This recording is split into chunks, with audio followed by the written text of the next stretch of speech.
Bonjour tout le monde. Bonjour à tous. Bonjour, bienvenue. On va passer 1 heure ensemble sur votre pause-déj pour parler de paid ads. Je pense que vous le savez si vous vous êtes connecté. Ce qu'on veut bien avec Sacha pour commencer, c'est que vous nous confirmiez que vous nous voyez bien déjà et que vous nous entendez bien sur le chat. Je ne sais pas à quel point vous êtes déjà familier de... Bonjour tout le monde, Christophe, Daria, Hello. Thierry, Lorraine. Vous êtes familier de cet outil, mais en gros sur Livestorm, ni Sacha ni moi ne pouvons vous voir. Mais par contre, ce qu'on vous encourage évidemment à faire, c'est d'utiliser le chat du coup qui est tout en bas à droite de votre écran. Et on va essayer au maximum là pendant toute cette heure de vous poser des questions, que ce soit sous la forme de sondage ou tout simplement de questions vous. Voilà, dès que il y a une notion qui est abordée par Sacha ou une réponse que vous comprenez pas trop, sur laquelle vous voulez qu'on s'attarde plus, n'hésitez vraiment pas à utiliser cet onglet conversation. L'idée, c'est vraiment que vous repartiez de cette heure avec le maximum de connaissances sur ces paid ads. Justement, pour s'attaquer à ce sujet, vous voyez, je ne suis pas seule, je suis avec Sacha. Sacha, merci beaucoup d'être avec nous. Merci à Et toi pour l'invitation. on va commencer avec un certain nombre des petites présentations. Celle de Sacha arrivera évidemment en dernier parce que comme ça embrayera sur la partie interview. Moi, c'est Annabelle et je suis programme manager chez Lyon. Est-ce que vous pouvez me dire qui connaît déjà Lyon dans le chat? Ce que ça veut dire concrètement, juste en termes de mon travail, c'est que je m'occupe des formations de métier justement qu'on propose dans cette école. Je vous laisse me dire si vous connaissez. Sacha connaît, Nima, pardon, Véronique. Ok. Pour reprendre un petit peu globalement et la raison aussi pour laquelle du coup on propose avec Sacha cet événement-là. D'abord, Sacha, c'est un de nos intervenants et nous qui on est chez Lyon, on est l'école de l'ère entrepreneuriale. Ce que ça veut dire concrètement, c'est qu'on ne forme pas les gens à tous fonder leur boîte, mais plutôt d'être dans cet état d'esprit un peu d'action. En fait, on sait que le monde bouge sans arrêt, que les compétences, les métiers, les façons de communiquer, les outils se renouvellent sans arrêt. Et nous, notre réponse chez Lyon, c'est de proposer des formations, évidemment, pour justement qu'on puisse décrypter et vous transmettre toutes ces nouvelles façons de faire et comment comment est-ce qu'on vous transmet justement ces nouvelles clés, ces nouveaux savoirs, ces nouvelles connaissances sur les nouveaux métiers par des intervenantes comme Sacha qui justement travaille qui évolue dans cet écosystème des startups et qui du coup vous transmettent les meilleures clés parce que justement c'est des personnes qui testent plein de choses, qui réinventent un petit peu sans arrêt leur façon de travailler. Je vous laisse me dire si c'est clair sur la partie Lyon.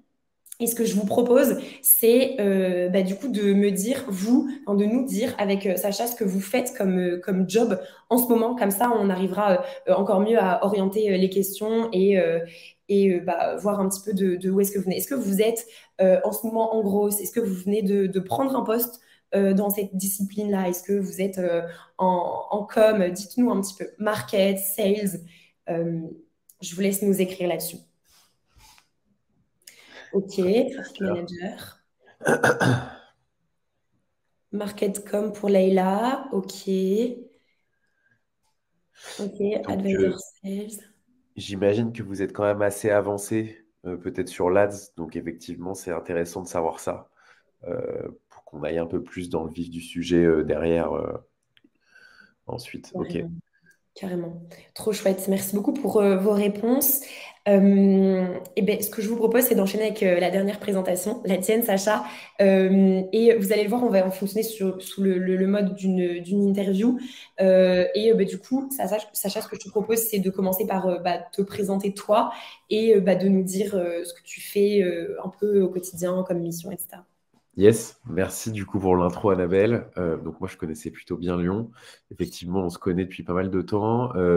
Alors moi, je m'appelle Sacha Azoulay, je suis niçois et je travaille dans le growth marketing depuis 7 ans maintenant. J'ai commencé dans une entreprise qui s'appelle The Family, qui était un incubateur de start-up. Ensuite, j'ai pas mal travaillé d'ailleurs pour Lyon en faisant pas mal d'interventions depuis 6 ans maintenant. Mais surtout, je suis parti 3 ans, enfin 2 ans à San Francisco. Et j'ai fait 3 ans donc, dans une boîte qui s'appelle Dream, qui fait des bandeaux, qui analyse et qui améliore le sommeil. 2 ans à San Francisco, 1 an à Paris. Et j'ai quitté Dream pour monter la boîte que j'ai actuellement, qui s'appelle Growth Room et qui est une agence du coup en growth marketing. Et dans le growth marketing, il y a beaucoup de verticales pour faire de l'acquisition. Dans ces verticales pour faire de l'acquisition, il y a forcément le paid ads, qui est l'une des 3 grosses branches que l'on gère, nous, pour nos clients. Et donc, c'est la raison pour laquelle on vous en parle aujourd'hui. Parce qu'il y a pas mal de choses, je pense, à voir, notamment avec l'impact de la crise, etc., etc. Enfin bref, on en parlera. Mais globalement, voilà. Et nous, on a accompagné depuis le début de Grosse Room peut-être 150 boîtes, un peu plus de 150 boîtes, dans leur stratégie d'acquisition, donc ads, prospection digitale ou SEO. Voilà, voilà. Trop chouette. Et tu as commencé un petit peu à en parler, mais à quel point les paid ads rentrent dans une réflexion enfin plutôt dans une stratégie de grosse dans une boîte? Ouais, bah écoute, en fait, le paid, ça a souvent été mis hors du growth marketing parce qu'on appelait le growth marketing growth hacking. Et growth hacking, c'est, tu sais, des petits hacks un peu techniques où en fait, on arrive à avoir des pics de croissance. Mais on a très rapidement compris au bout de 1 ou 2 ans qu'en fait, tes pics de croissance ou tes pics de trafic, ça ne faisait pas forcément un business sur la durée et ça ne te provoquait pas forcément une croissance durable. Et donc, c'est la raison pour laquelle on est plus arrivé à cette notion de gross marketing, qui est plus une discipline améliorée du marketing digital, et donc qui englobe le paid ads.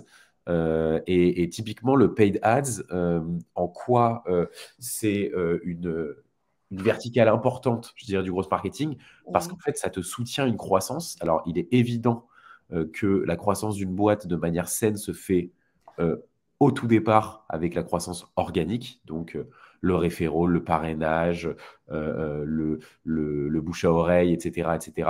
Mhm. Mais la croissance, enfin en tout cas le canal du paid doit soutenir la croissance de manière durable. On fait une campagne Facebook qui marche bien, ça ne doit pas durer une semaine, ça doit durer des années et c'est notre job en fait de faire en sorte que ça devienne un canal d'acquisition qui a un impact sur l'année et pas sur une semaine, quoi. Ok. Euh, ça me fait penser à une question, mais peut-être qu'on peut attendre de creuser un peu et de poser vraiment les fondations de ce que sont les paid ads. Est-ce que, pour commencer, tu pourrais nous donner une définition d'abord des paid ads, quelle forme ça peut prendre concrètement, Ouais. quels outils on utilise, voilà.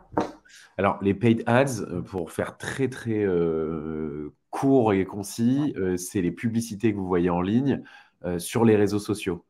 Donc, on a par exemple les publicités que vous voyez sur votre feed Facebook, les publicités que vous voyez en story Instagram, en story Messenger, ou même du coup le display qu'on peut voir lorsqu'on est sur un site internet et qu'on voit des petits écrans publicitaires sur le côté, qui sont Ouais. souvent d'ailleurs des displays qu'on appelle de retargeting, c'est-à-dire si j'ai regardé une chemise sur un site internet et que je ne l'ai pas acheté, je vais en voir plusieurs autres ou même le même modèle en publicité pendant 1 ou 2 semaines.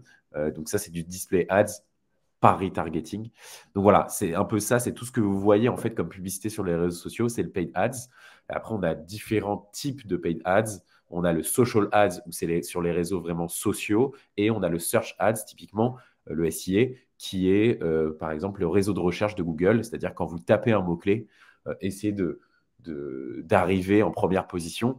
Et donc, soit on est bien référencé par Google et ce qu'on appelle le SEO, donc ça c'est naturel, soit on sponsorise notre site internet pour être en premier, et donc en première position, pardon. Et donc Ok. là, pareil, c'est du paid. Mais tu vois, ça par exemple, je ne savais pas que le SIA rentrait dans la partie paid ads. Mais du coup, ça l'est, c'est dans ça. Tout dépend, enfin, en soi, chacun a, tu sais, un jargon différent. En fait, quand on fait des anglicismes, globalement, tu vois, on interprète différemment la chose. Oui. Nous, tu vois, chez Grosse Room, quand on dit paid ads, on englobe tous les réseaux, Ok. tu vois. Donc, Ok.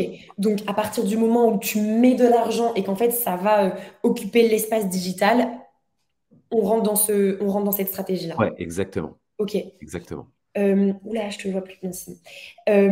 Ok, hyper intéressant. Et du coup, globalement, quels outils on peut utiliser pour mettre en place ces paid ads? Écoute, les outils sont très simples. Maintenant, en 2022, pour créer une ads, c'est extrêmement simple en fait. Tu vas sur Google Ads ou tu vas sur Facebook Ads ou n'importe quel autre réseau social et tu peux, moyennant un budget évidemment Mhm. à mettre, tu peux très rapidement créer des ads. La différence en fait, elle est plus sur à quel point tu vas la faire performer. Et donc, la faire performer, c'est inhérent à pas mal de choses. C'est inhérent à ta créa. Ta créa, par Ok. exemple, le visuel que tu vas mettre. Ce qui n'est pas le cas, par exemple, sur Google Search, puisque vu que c'est, tu vois, une annonce, forcément, c'est pas de la créa. Mais la créa est hyper importante. En parlant de Google Search, tu as le copywriting. Donc, tu l'as sur les social ads et tu l'as sur le search, mais tu vois, toute la copie, donc le texte que tu vas avoir, à quel Mhm. point, tu vois, ça attise la curiosité. Donc, ça, c'est le deuxième point. Ouais. Et le troisième point qui est hyper important, c'est l'audience. C'est-à-dire à quel point tu es capable soit de cibler ton audience de manière extrêmement qualitative, Ok. soit de faire en sorte, parce que tu es très à l'aise sur ton product market fit et sur les deux premiers points, c'est-à-dire créa et copie, Ok. de faire confiance à Google, à Facebook ou aux autres, enfin Meta maintenant, pour qu'avec leur algorithme, en leur donnant un budget, ils ciblent très large et en fait, petit à petit, tu vois, ils vont pouvoir préciser leur targeting et toucher que des personnes qui sont les plus intéressantes pour toi. Ok. Donc, tu n'as pas Euh, vraiment besoin d'outils en tant que tel. Après, dans mhm. l'optimisation, tu as besoin de plein de choses. Tu vois, tu as besoin d'analytics, tu as besoin de créa. Donc là, c'est soit des personnes en graphisme, soit toi qui, tu vois, te débrouilles bien sur Figma ou quelque chose comme ça, tu vois, ou sur Mhm. Canva ou sur Photoshop. Tu as besoin aussi de landing page, donc peut-être d'outils de landing page, tu vois, un CMS. Nous, on utilise Unbounce chez Grossroom, etc., Ok. etc. Donc, c'est le tout l'après, quoi. Ok. Et, euh, et tu vois, il y a de plus en plus d'entreprises qui effectivement se mettent, enfin en tout cas prennent conscience de l'enjeu de se placer sur des espaces immatériaux que peuvent être les espaces digitaux.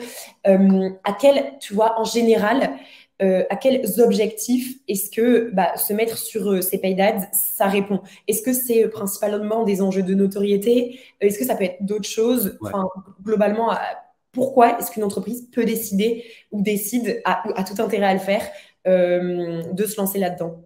Ouais, eh ben, écoute, tu as deux points qui sont très intéressants. Pourquoi c'est hyper intéressant? La première, c'est qu'elle ramène du business. Donc, quoi qu'il arrive, tu vois, il faut y aller selon certaines boîtes, évidemment, tu vois. On en parlait tout à l'heure au niveau audience, tu vois. C'est évident que sur Facebook Ads, je vais pas pouvoir cibler le directeur industriel, le directeur d'une usine de Carrefour, tu vois. Ça, Ouais. c'est évident. Donc, par contre, si je cible, tu vois, des CEO ou même un B2C classique, tu vois, un CSP+, qui habite à Paris et qui utilise Uber tous les jours, tu vois, ça, Mhm. c'est plus possible. Enfin, c'est plus possible, pardon. Donc, Ok. pour le coup, tu as une pertinence qui est évidente en termes de business, mais en fait, il faut le voir par rapport à l'audience, tu vois. Si ton audience, en fait, elle est quali, là, ça vaut le coup d'y aller. Et le deuxième point, il est évidemment sur la diversification des leviers. Parce qu'on en parlait on en parlera, je pense, tout à l'heure sur le côté B2B, mais Ouais. enfin, tu peux pas euh, développer une boîte en étant dépendant que d'un seul canal. Ok. C'est pas possible. Ou en tout cas, il y a très peu de boîtes qui se sont développées avec un seul canal. Même Uber, qui s'est beaucoup développé avec le referral, vous savez, le code promo que tu envoyais, et du coup, tu avais une course gratuite. Ce n'était pas Mhm. leur seul canal d'acquisition. Ils avaient plein Ok. d'autres canaux d'acquisition. Et donc, tu ne peux pas, en fait, faire dépendre une boîte sur un canal, ce qui fait que diversifier les leviers, c'est hyper important. Et quand tu veux diversifier les leviers, le paid ads devient l'un des plus évidents, à condition que la première chose soit respectée, c'est-à-dire l'audience, que Ouais. ton audience soit quali dessus. Mais ce qui est bien, c'est que tu as énormément de réseaux différents. Tu vois, tu Mhm. as LinkedIn où tu as vraiment tous les pros et tu peux cibler tous les pros par rapport à leur job, par rapport à leur seniorité, par rapport à leur diplôme, des étudiants, etc. etc. Tu as Ouais. Facebook, c'est beaucoup plus social et en général, tu cibles beaucoup plus des parents d'ailleurs et des seniors sur Facebook. Instagram, c'est beaucoup plus, tu vois, vingtaine, trentaine. TikTok, beaucoup plus jeune. Et Twitter, par exemple, tu n'as que des politiciens, Elon Musk des journalistes, tu vois, et des investisseurs et des Ouais. bots. Et donc, enfin, bref, si tu veux, tu as une belle diversification des, des audiences au fur et à mesure des réseaux, quoi. Et je me dis, pour peut-être les gens qui nous écoutent, euh, tu vois, en fait, quand on parle de canaux d'acquisition, est-ce que tu peux peut-être détailler, alors c'est vrai que globalement, vous évoluez un peu dans des postes où j'ai l'impression que c'est clair pour vous, mais au cas où, je me dis, est-ce que tu pourrais peut-être définir ce que c'est l'acquisition, enfin, tu vois, qu'est-ce que c'est Ouais. l'acquisition et dans quelle un peu réflexion grosse ça s'insère? Ouais, bien sûr. Bah, en fait, si tu veux, dans le growth, tu as un funnel, un framework qu'on utilise tous et qui est un peu la base du growth, qui est en fait d'avoir un impact sur toute ton expérience client. Donc, ton expérience client, elle a 5 étapes. Et ce qu'on appelle le funnel AR, donc AARRR. Acquisition, c'est la façon dont tu vas faire connaître ta marque, générer ton trafic, etc., etc. Donc ça, on va en parler juste après. Activation, une fois que tu les as ramenés et qu'ils sont qualifiés, à quel point tu les fais convertir.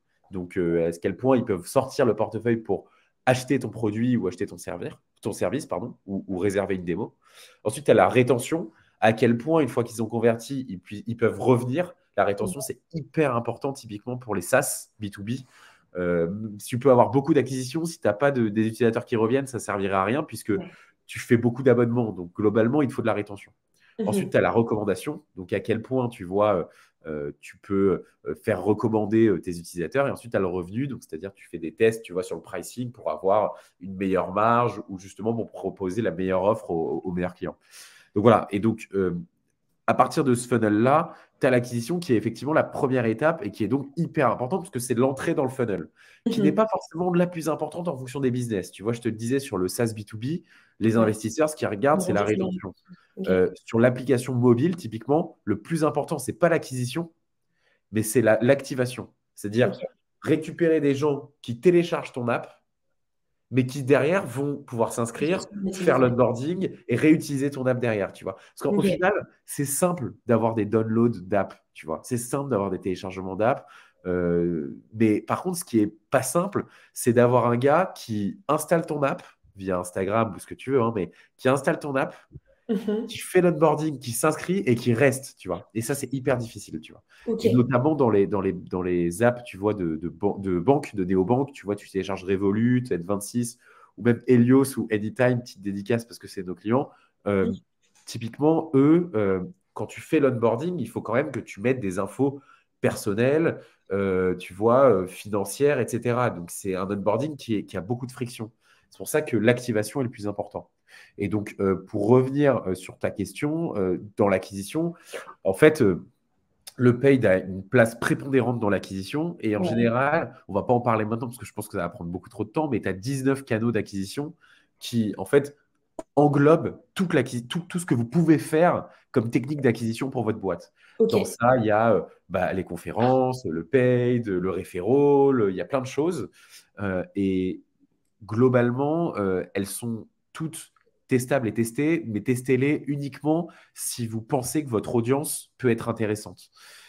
Personnellement, moi, avec Grosse Rouge, je ne vais jamais faire de TikTok ou de Snapchat Ads parce qu'en fait, je sais que mon audience, elle n'a pas 18 piges, quoi. Ouais.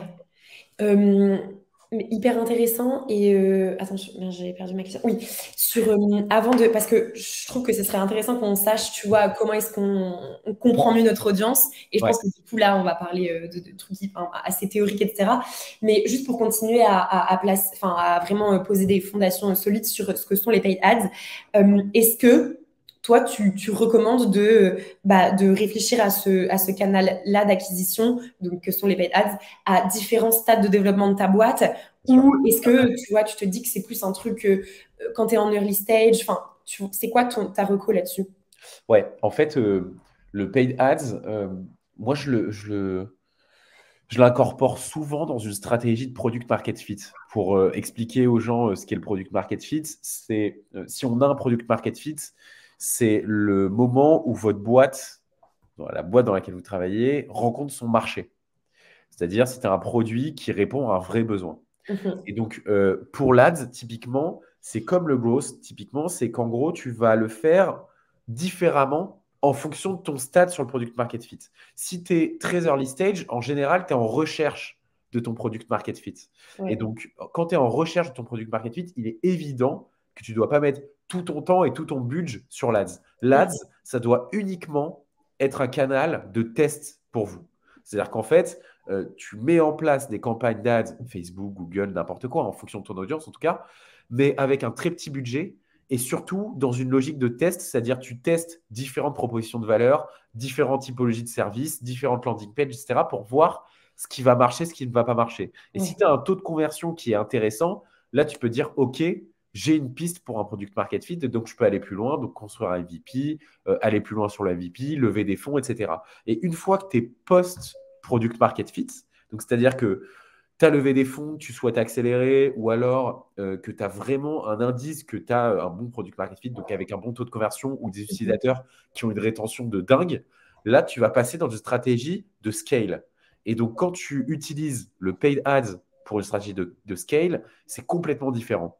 Tu Ok. ne vas plus l'utiliser pour tester, enfin si, tu vas tester des petits trucs, mais en tout cas, tu vas surtout l'utiliser pour grossir ton échelle. C'est-à-dire que tu réussissais à faire 100 conversions avec un budget de 10 000 euros, admettons. Bah Ouais. là, l'idée, ça va être de faire 10 000 conversions avec un budget de 100 000 euros, voire 1 million d'euros. C'est Ok. ça, en fait, le vrai sujet, c'est-à-dire à quel point tu augmentes ton budget proportionnellement avec tes conversions et donc tes clients. Et, Ok. euh, et donc, ça va être le plus important. Donc là, ça demande beaucoup plus de budget, ça demande plus d'analyse, ça demande du tracking pour bien mesurer, ça demande Mhm. des idées, ça demande de la créa, etc., etc. Ça demande même d'autres canaux, pas que Google et Facebook, il y en a plein d'autres, on en a parlé tout à l'heure. Ouais. Et donc, c'est la raison pour laquelle nous, par exemple, on bosse souvent sur des sujets comme ça. Et tu as commencé un petit peu à en parler, mais est-ce que bonne campagne de paid ads veut forcément dire gros budget à mettre là-dedans? Ou c'est complètement une idée reçue là-dessus?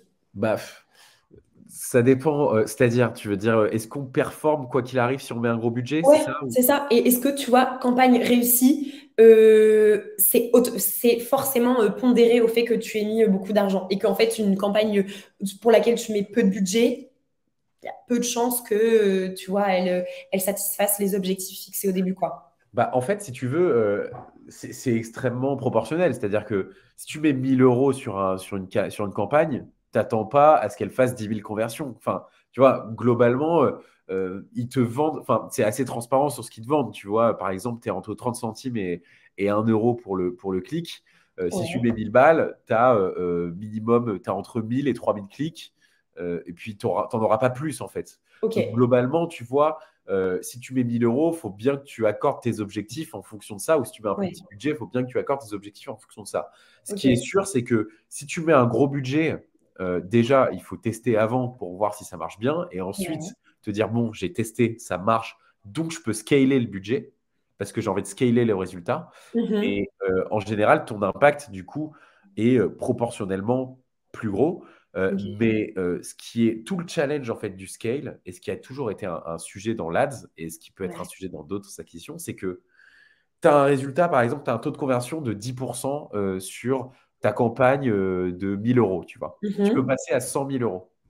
Ça va être extrêmement difficile et c'est là tout le challenge du growth de garder le taux de conversion de 10% de la campagne 1 000 euros sur la campagne à 10 000 euros ou à 100 000 euros. Ok. Parce qu'en fait, plus tu vas élargir, plus tu vas chercher des gens, plus ton taux de conversion va baisser. Parce que Ok. c'est normal, ça va être un peu moins quali, etc., etc. Et puis, ça se saurait si on était capable de garder le même taux de conversion, voire même de le monter sur une Mhm. audience qui est 100 fois supérieure, tu vois. Parfois, on arrive à le faire sur certains trucs parce qu'il y a des bonnes strates, etc. Mais globalement, c'est hyper compliqué. Donc, l'idée, ça va être de le maintenir le maximum possible. Ok, intéressant. Je fais juste une toute petite pause dans mes questions à moi pour répondre à celles de Elena et de Christophe. Alors d'abord, Elena, Sacha, est-ce que tu sais où l'on peut trouver un benchmark de coût par coût d'acquisition par clic, paid ads et taux de conversion par secteur? Écoute, c'est une super bonne question et pour tout te dire, j'y ai pensé hier. En fait, on a essayé de le chercher parce qu'on faisait une strat sur un secteur qu'on connaissait un peu moins, un peu complexe dans l'industrie. Et typiquement, on n'a pas de référentiel. Enfin, il y a pas de site qui mettent des référentiels, à part des sites qui te disent, bon voilà, c'est 30 centimes le clic sur Facebook en moyenne et 1 euro en moyenne sur Google et un peu plus cher sur LinkedIn. Et donc, en fait, on va faire un article, nous, Grosse Room, sur ça, avec tous les secteurs qu'on connaît. Donc, stay tuned, mais je t'enverrai du coup, Annabelle, l'article et tu pourras Vraiment, le partager. Mais trop bien. globalement, il y a un vrai sujet là-dessus sur avoir des vrais référentiels par rapport au secteur. Après, ça évolue évidemment tous les ans, mais globalement, c'est hyper intéressant de le faire. Euh, et deuxièmement, qu'est-ce que je voulais dire par là? Ouais, par rapport au pré-product market fit, on me demande souvent des référentiels, c'est-à-dire on me dit, voilà, je teste mon produit ou mon service sur Facebook, Mhm. Google, je prends juste les emails sur ma landing page.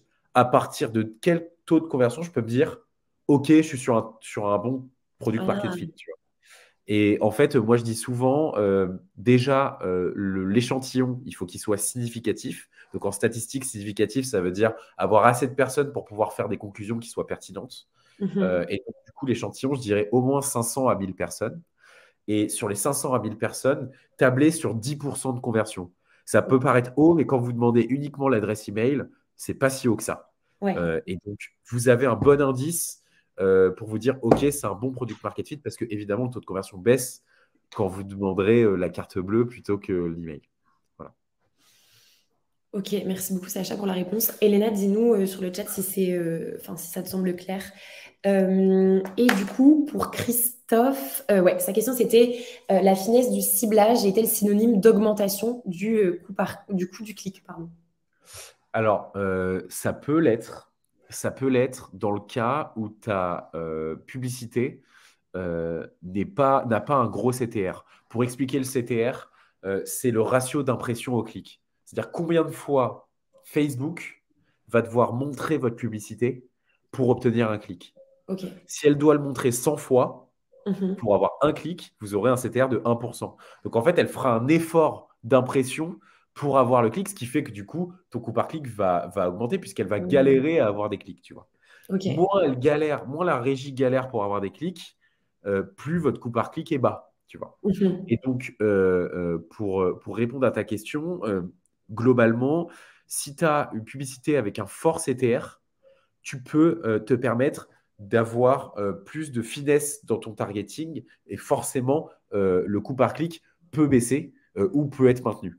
Par contre, et c'est une ère dans laquelle on est rentré depuis le Covid, maintenant, les régies te demandent beaucoup plus de faire confiance aux algos, de cibler très large, et derrière, c'est à eux de faire leur propre tambouille. Typiquement, euh, en règle générale, si tu n'as pas un super bon CTR, plus tu précises ton audience, plus tu as un coût par clic qui augmente. Voilà. Ok. Il y a une autre question. Alors, quel pourcentage prend une agence sur le budget d'un annonceur? Eh ben, écoute, en général, une agence prend entre. Alors, tout dépend de votre niveau de paid. C'est-à-dire qu'en gros, si vous payez en budget média plus de 20 000 euros par mois, après, il y a des paliers, tu vois. Parce que c'est pas le même temps que tu passes en tant qu'agence. Tu passes pas le même temps sur un compte qui dépense 30 000 euros par mois en paid qu'un Ouais. compte qui dépense 100 000 euros par mois, tu vois. C'est beaucoup plus de taf, Mm. etc. Ce qui fait que la com diffère en fonction de ça. Mais globalement, je dirais entre 6 et 10%, 6 et 12% sur une agence. Nous, typiquement, on travaille beaucoup au TJM. En fait, j'ai travaillé avant donc, dans un incubateur de start-up, on faisait beaucoup de conseils. Et notre COO, c'est un ancien de chez 55, qui est une grosse agence de data. Et donc, on est vachement sur le côté TJM, ce qui nous permet d'être beaucoup plus fair quand la boîte grossit. On n'a pas forcément d'intérêt à faire grossir le budget de la boîte, en tout cas le budget qu'elle dépense. Et donc, c'est pour ça qu'on est beaucoup plus au TJM. Mais l'intégralité, enfin, la grande majorité des agences fonctionnent au FIS. Et donc, ouais, voilà, c'est entre 6 et 12%, je dirais. Ok. Quand on préparait cette event, Sacha, tu me parlais de ce qu'on peut appeler un phénomène de saturation que peuvent du coup rencontrer certaines boîtes qui en fait fonctionnent vachement avec les paid ads. Comment est-ce que tu aurais des recos de contournement, si je peux dire? Comment est-ce Ouais. qu'on pourrait voilà, faire en sorte qu'en fait ce phénomène de cette saturation n'ait pas lieu ou Ouais. s'il a lieu, comment en fait rebondir? En fait, si tu veux, sur le phénomène de saturation, il y a un vrai sujet, c'est comment faire pour le contourner, parce que ça arrive à toutes les boîtes quasi. Euh, le phénomène de saturation, il n'est pas vraiment visible sur une boîte qui utilise Google, parce que tu vois, on en parlait tout à l'heure, mais le search, c'est les utilisateurs qui viennent te voir. Tu vois, ils tapent un mot-clé, Ouais. ils arrivent sur ton site, donc c'est eux qui viennent te voir, ce qui fait que tu n'as pas forcément de saturation, parce que tous les mois, tu as des différentes personnes qui vont taper ton mot-clé. Par Oui. contre, quand tu fais une publicité sur un autre réseau, par exemple Twitter, Facebook ou LinkedIn, c'est une audience donnée. Tu vois, tu as 900 000 personnes dans l'audience que tu as choisie. Mm. Au bout d'un moment, tu auras ciblé les 900 000, tu vois.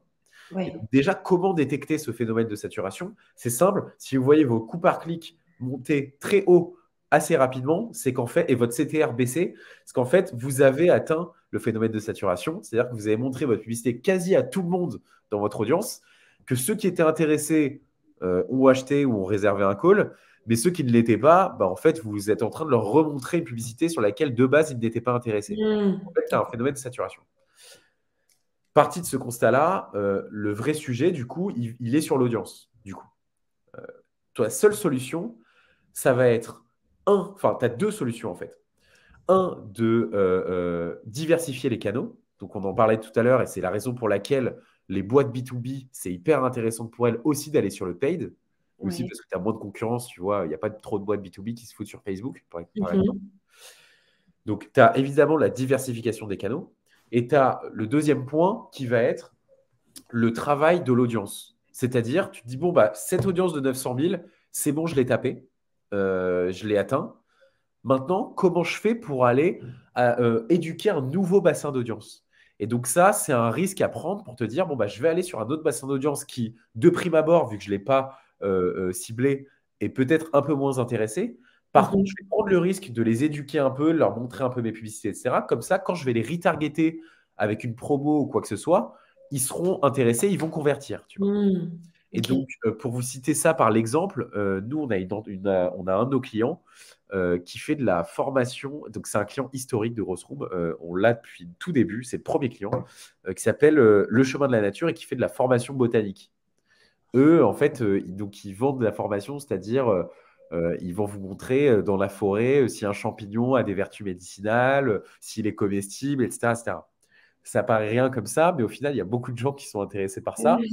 Même nous, on commence à s'y intéresser dans l'équipe. Et globalement, eux, ça marchait, ça cartonnait les 2 premières années parce qu'on avait une vraie strate de génération de leads sur Facebook, ça cartonnait, etc. Et en fait, on a eu un phénomène de saturation en 2021 et début 2022 où en fait, les coûts par clic ont monté et le CTR la conversion a vachement baissé, tu vois. Ok. Et en fait, c'est hyper dur pour un business B2C de faire face à la saturation, parce que le paid, c'est quasi que ton c'est quasi le seul canal d'acquisition que tu as. Donc en fait, c'est même motif de faillite pour pas mal de business en B2C, tu vois. Mhm. Et donc en fait, ce qu'on a fait, c'est qu'on a fait ces deux choses-là que je vous ai dit, c'est-à-dire qu'au départ, on était sur Facebook Ads et Google Ads. Donc on est parti sur la diversification des canaux.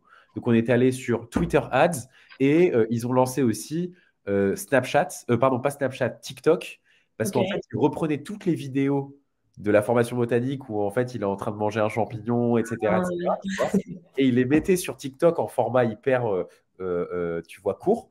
Et en fait, Mhm. ils cartonnent. Je crois que là, ils ont eu plus de 10 millions de vues ou un truc comme ça. Et donc, ça cartonnait. Mhm. Plus Twitter, plus garder les canaux conventionnels comme Facebook, Google. Tout ça, c'était le premier point. Et le deuxième point, comme je te l'ai dit, le côté bassin d'audience. Et donc, Facebook, Google sur les canaux conventionnels, ce qu'on s'est dit, OK, on va arrêter de faire des publicités sur les audiences qu'on trouve quali et qui ne marchent Ouais. pas au final, enfin, qui ne marchent plus. On va aller sur des nouveaux bassins d'audience. Donc là, l'impact immédiat, c'est qu'en fait, ton coût par conversion monte et ton taux de conversion descend parce que c'est des gens qui sont de base pas intéressés par ce que tu fais, tu vois. Par contre, tu les éduques et petit à petit, tu vois, tu as une audience qui est de plus en plus quali. Et donc, toutes les semaines, ce qu'on fait, c'est qu'on change d'audience ou on l'optimise. Donc, on a une audience fil rouge et on l'optimise toutes les semaines. Ok. Et c'est Et dire quoi, optimiser? C'est genre l'affiner, affiner sa compréhension de qui elle. Enfin, exactement, tu affines ta compréhension de qui elle est, ok. tu affines ce qu'on appelle un lookalike, c'est-à-dire, tu vois, tu prends les gens qui ressemblent à tes utilisateurs. Donc, tu affines tout ça, etc., Ok. etc., tu vois. Donc, cette audience fil rouge, à chaque fois, on l'optimise. Et donc, tu réussis à avoir un ROS. Donc, pour expliquer, ROS, c'est Return on Ad Spend, c'est-à-dire tu mets 1 € sur Facebook, tu récupères X, c'est le ROS, tu vois. Je récupère 2, par exemple. 2, c'est pas dingue, parce que du coup, tu marges à 50%, mais bon, enfin, il y a plein d'autres coûts à prendre en compte. Mais c'est toujours plus positif que faire un ROS de 1,2 ou quoi que ce soit, tu vois, ça c'est top. Mhm. Et donc, on a stabilisé un ROS à 2 pour les audiences en fil rouge. Par contre, quand on fait de la promotion, là, on a Ouais. lancé une promotion pour le Black Friday et pour la rentrée, on a réussi à avoir des ROS à 25, ce qui n'était plus jamais arrivé, tu vois. Mhm. Et typiquement, 25, c'est assez exceptionnel. Et ce qui fait qu'en fait, ces deux techniques-là se recoupent et tu pallies sur tu pallies sur la saturation en faisant ça. Mhm. En étant, tu vois, tu éduques une nouvelle audience, tu as des nouveaux utilisateurs, tu les convertis quand il y a des offres ou des promotions ou une périodicité qui est intéressante, et en même temps, tu testes d'autres canaux. C'est comme ça Ok. qu'en fait, on a contourné la saturation pour le chemin de la nature. Et c'est revenu pas mal. Juste, Nima, j'ai bien vu ta question. Elle concerne un peu plus, du coup, l'après mise en place des paid ads. Donc, Ouais, on y répond juste après. Euh, oui, ce que tu disais sur, tu vois, en fait, le fait de tester plein de canaux, etc., ça demande quand même de vachement connaître sa cible ou sa potentielle cible, bien sûr. en tout cas de ce qu'on a compris d'elle. Est-ce que, enfin, comment concrètement on apprend à connaître notre cible? Est-ce que, tu vois, ça passe par le fait de dessiner ce qu'on appelle un persona marketing? Si oui, comment est-ce qu'on bâtit? Est-ce que, enfin, tu vois, voilà, est-ce qu'il y a déjà d'autres prérequis que celle de connaissance de sa cible quand on veut se lancer dans les paid ads? Euh, Tu veux dire dans la segmentation ou en général? Ou dans la segmentation? Dans la segmentation, en fait, évidemment, la connaissance de la cible, mais effectivement, tu as un sujet que je répète souvent, mais tu sais, en fait, les gens, quand ils font leur persona, euh, ils captent, enfin, ils mettent, ils font quasi un CV, en fait, tu vois, de leur persona, Ouais. mais en fait, ils captent pas vraiment le contexte d'utilisation, c'est-à-dire la routine d'utilisation. Mhm. Typiquement, euh, par exemple, enfin, je pourrais être utilisateur d'Uber, bon, j'utilise déjà Uber, mais Ok. dans quel contexte je pourrais utiliser Uber? En sortant de soirée, etc., etc. Et en fait, les boîtes ont du mal à capter ces moments d'utilisation, cette routine de l'utilisateur pour pouvoir les atteindre, Mhm. et du coup faire une bonne segmentation. Parce qu'en fait, les segmentations classiques, souvent, c'est voilà, je vise des CSP+, qui habitent en métropole, etc., etc. Oui, ça c'est cool pour le ciblage, mais ce qui est le plus intéressant, c'est quand ils vont l'utiliser, à quel timing, tu vois. Ok. Et moi, j'aime beaucoup répéter l'expérience qu'on avait fait chez Dream, qui a été le meilleur canal d'acquisition. C'était quand on avait fait des ads pour les gens qui ont des problématiques de sommeil, uniquement de minuit à 4 heures du matin. Mais Mhm. globalement, c'est typiquement, Ah oui. tu vois, la vérité sur la segmentation. C'est-à-dire que si on était classique, bon, on aurait ciblé en mettant insomnie, doctissimo sommeil en intérêt, tu vois. Mais en Mhm. fait, ça n'aurait pas marché. Et Ouais. surtout, on aurait été contre tous les autres concurrents. Et en fait, en se renseignant vraiment, on a capté que c'était des gens qui tapaient des mots-clés hyper personnels et en plus qu'ils le faisaient uniquement de minuit à 4 heures du matin, c'est-à-dire quand ils avaient leurs problèmes. Ce qui nous permettait de mettre nos limites à ce moment-là. Et Ouais. donc, typiquement, ça, c'est un bon exemple de segmentation, mais c'est pour ça que je vous invite vraiment à aller beaucoup plus loin sur le contexte d'utilisation parce que vous allez forcément finir par craquer le truc. Ok. Hyper intéressant. Il y a une question de. Ah non, je la vois plus. Attends. C'était sur Et une. oui, Christophe, je découvre les contextes lors des interviews. Ah oui. J'avais fait des interviews Kali avec pas Grosse Room, avec Dream. On avait interviewé juste une douzaine de personnes. En 5 interviews, j'ai su que les gens soit en parlaient à leurs proches, soit à leurs médecins, soit tapaient sur Google. En plus de ça, c'était des mots-clés hyper personnels et pas génériques. Et en plus de ça, qu'ils le faisaient uniquement de minuit à 4 heures du matin. Donc les contextes arrivent surtout lors d'interviews quali et pas en gut feeling ou en forme Google que vous partagez sur des groupes Facebook. Trop bien. J'ai cherché la question de Thibaut, j'avais pas oublié, qui demandait quel budget pardon, de paid ads ou pourcentage par rapport au CA targeté est-ce que tu conseillerais de prévoir pour une campagne de crowdfunding, donc vraiment de lancement, quoi. Crowdfunding, c'est toujours hyper compliqué parce que si j'avais pas eu la dernière partie de la question, je t'aurais dit c'est tout le temps par rapport à ta marge. Tout le temps par rapport à ta marge et tes objectifs. Euh, Globalement, pour une campagne de crowdfunding, tout dépend. Tu vois, ce que je ferais là, t'es early stage, t'es avant Product Market Fit là-dessus, puisque tu fais du crowdfunding par définition. Du Ouais. coup, je le testerai sur un petit budget. Et si tu vois qu'avec ce petit budget, donc échantillon significatif, hein, au moins 500 000 personnes, et si tu vois qu'avec ce petit budget, tu es quand même capable de générer de l'inscrit et des gens qui participent à ton crowdfunding, là, tu peux étendre jusqu'à que tu atteignes tes objectifs, en fait. Mais globalement, je le ferai pas à pas pour un crowdfunding. Ok. Thibaut, dis-nous si c'est clair pour toi cette réponse. Il y a Elena qui pose une Ouais. question sur TikTok. C'est quoi ton retour, toi, Sacha, sur TikTok Ads? Qu'il y a beaucoup de business qui se posent de questions et ce qu'elle lit, c'est qu'il faut une grande variété de contenus car la performance par créa baisse vite et les Ouais. contenus sont forcément spécifiques. La règle d'or pour TikTok. Alors moi, j'aime bien TikTok. J'ai pas l'app. Je suis peut-être un peu trop vieux maintenant. J'ai 29 ans. Mais la règle d'or pour TikTok en ads, c'est d'y aller uniquement si vous performez en organique. Dans le cadre du chemin de la nature, on n'y va que si les vidéos en fait en organique marchent, c'est-à-dire font plusieurs Ouais. millions de vues. À ce moment-là, c'est intéressant. C'est intéressant pour deux choses. Un, ça montre en fait que ça va marcher en ads, puisque ce sera Ouais. viral et donc forcément ça va être intéressant. Et deux, ça encourage la boîte, puisque en organique ça marche, donc forcément elle va publier de manière très régulière. Ce qui fait que vous aurez très régulièrement des créas et donc vous pourrez pallier, pardon, à la fatigue publicitaire. Et donc, vu que vous aurez très rapidement beaucoup de créas qui sortent, bah, forcément, ça va être hyper intéressant, quoi. Trop bien. Il y avait une autre question, mais je crois que c'était plus sur la partie après, comment est-ce qu'on mesure? Ouais, de Nima. Euh, Moi, je voulais te poser, attends, une autre question et je me suis Plateforme. Alors, perdue. que Oui, pensez-vous des plateformes? ouais, Pardon? pardon. Ouais, excuse-moi, je te laisse Annabelle. Ouais, oui, c'était sur la partie. En fait, est-ce que c'est. Mais tu as commencé un petit peu à en parler de cette différence de B2B, B2C, bah, qu'en fait, les paid ads ne doivent pas avoir la même importance. C'est quoi les différences majeures à prendre en compte selon ton business B2B, B2C quand tu te lances dans les paid ads? Ouais. Bah, en fait, si tu veux, déjà, la différence, elle est sur le persona. C'est-à-dire, Ouais. quand tu as un business B2C, quand tu vas cibler quelqu'un, tu auras un biais cognitif et émotionnel qui est hyper important.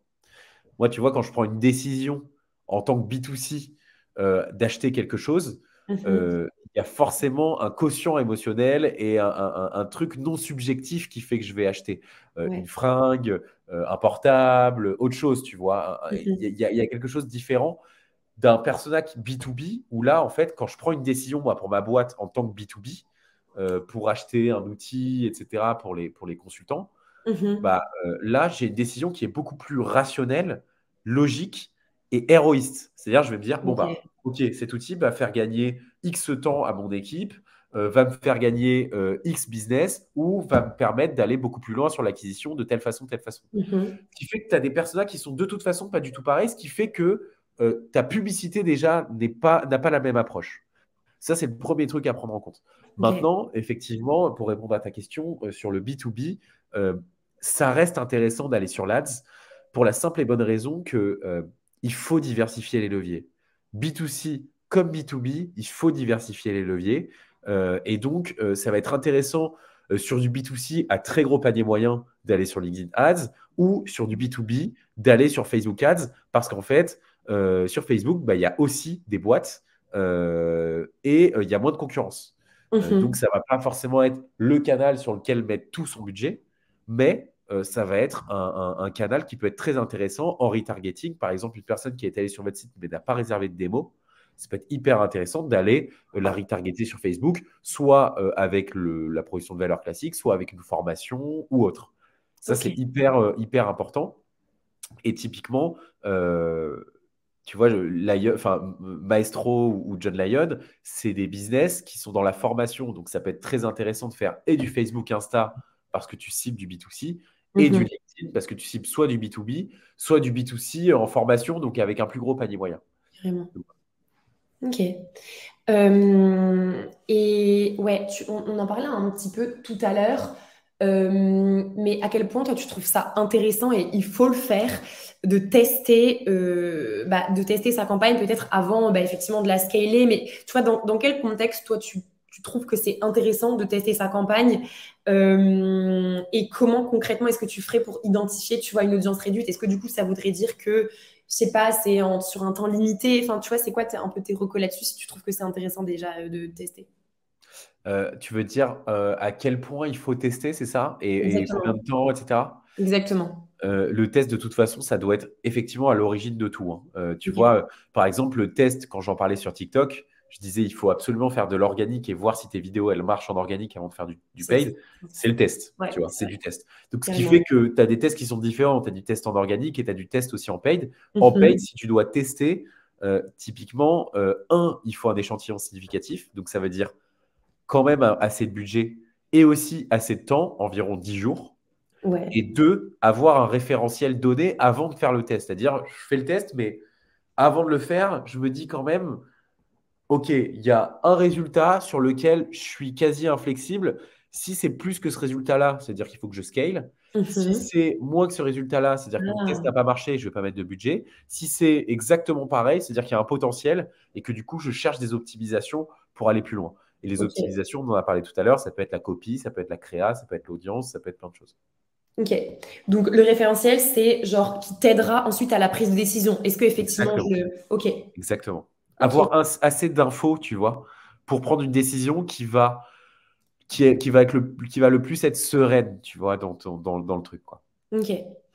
Euh, Là, du coup, je pense que c'est assez clair sur voilà, la façon dont on met en place déjà ce que sont les paid ads, comment est-ce qu'on les met en place.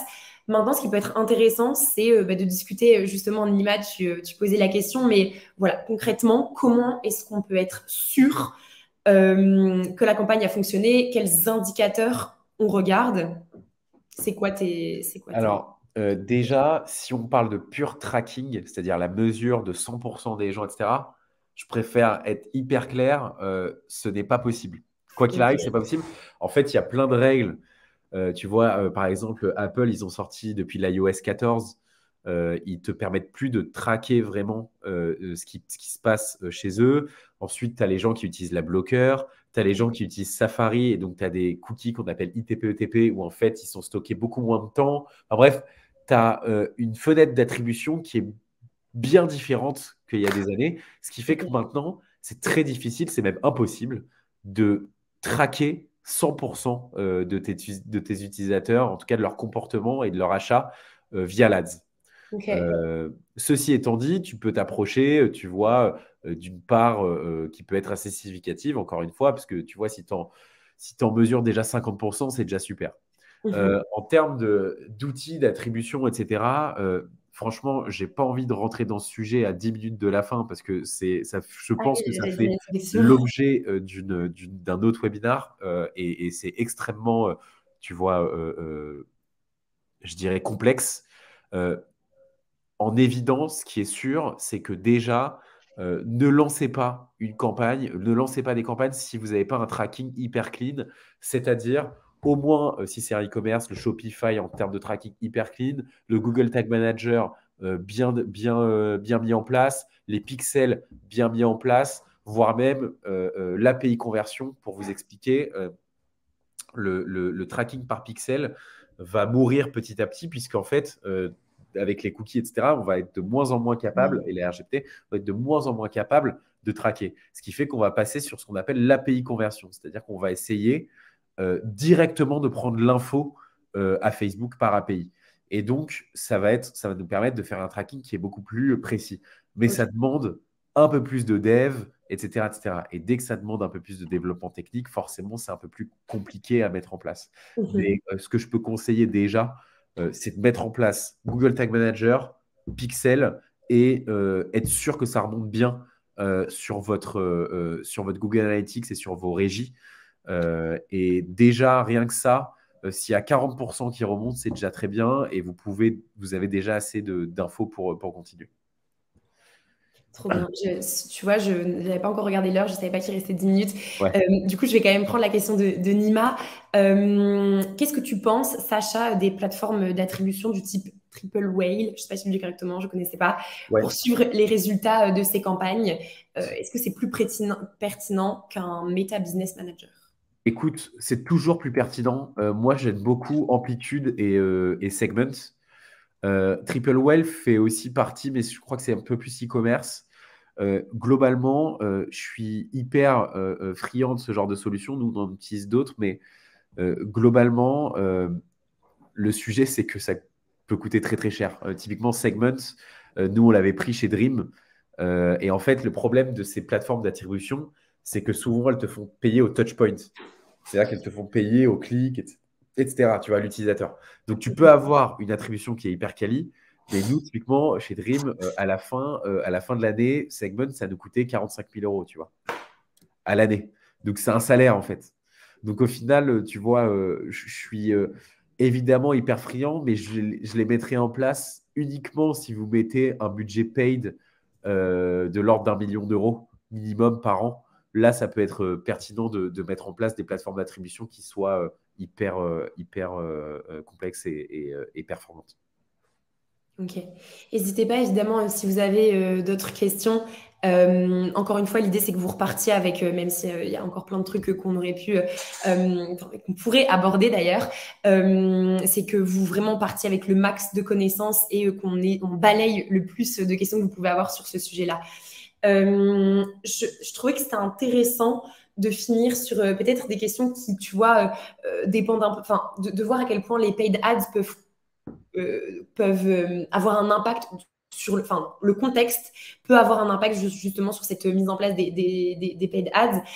On sait que les dépenses en pub digital, en paid ads, elles ont vachement augmenté. Est-ce que du coup, ça reste quand même assez, en sachant que du coup, c'est un levier qui est de plus en plus utilisé par plein de boîtes, est-ce que ça reste tout aussi pertinent de l'utiliser ou est-ce que tu trouves que la conjoncture fait qu'en fait, il y a de plus en plus d'acteurs qui se placent sur ce truc-là et du coup, ça le rend moins stratégique ou pas du tout?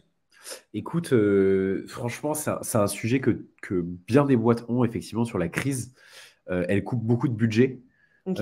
Mais en fait, il faut savoir un truc, c'est que dans chaque crise, certes, il y a parfois moins de performance, etc., sur certains marchés, etc. Mhm. Mais en fait, c'est souvent et quasi exclusivement les meilleures opportunités. Ça l'a été pendant le Covid, ça l'a été avant, ça le sera dans cette crise-là. C'est-à-dire qu'en fait, qui dit plein de boîtes qui ont peur et qui coupent les budgets, dit beaucoup plus de place pour toi Ah et oui, donc beaucoup il y moins a de d'autres places concurrence. là-dessus. Ok. Et aussi plein de marchés qui vont finir par marcher. Tu vois, Mhm.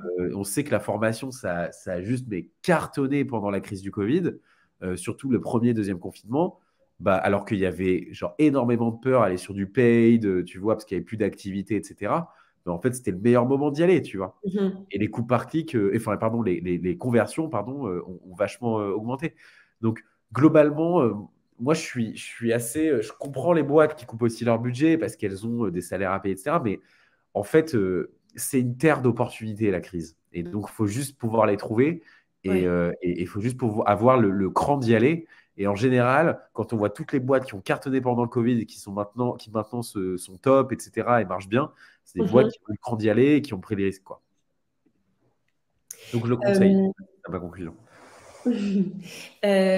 pour continuer sur le truc, les coûts par clic et donc du coup de l'acquisition, ils ont pas mal augmenté ces derniers temps. Est-ce que c'est du coup toujours rentable quand même de se placer sur ce levier d'acquise-là? Ouais, bah écoute, effectivement, ça a vachement augmenté, mais les prix aussi ont augmenté. Ce qui fait qu'au final, euh, ça vaut le coup encore. Mais surtout, tu vois, sur les business e-commerce, c'est même pas ça vaut le coup. C'est qu'en fait, tu sais, en montant un e-commerce, que tu as au moins 20% de ton chiffre d'affaires qui va partir en ads. Tu le sais, Ouais. minimum. Maintenant, il faut faire avec. Et donc, il faut optimiser au max pour pouvoir justement baisser ce coût par clic, etc., etc. Et surtout, mêler avec d'autres canaux d'acquisition qui peuvent être, comme je le disais tout à l'heure, tu vois, le referral, le parrainage ou le bouche à oreille. Ça, c'est des canaux qui sont gratuits, qui arrivent avec tes utilisateurs que tu chopes en ads, mais qui derrière, tu vois, sont capables de te faire de l'acquisition gratuitement. Et Mhm. donc, en fait, il faut vachement travailler la diversification, encore une fois, des leviers. Mais globalement, l'ads, même avec la hausse des coûts par clic, reste intéressante. Ok. Sur certaines, tu vois, il y a peut-être d'autres régies où aller chercher, peut-être d'autres audiences, etc., peut-être des optimisations à faire. Mais globalement, ça reste un bon sujet, quoi. Ok. Il y a Elena qui posait une question.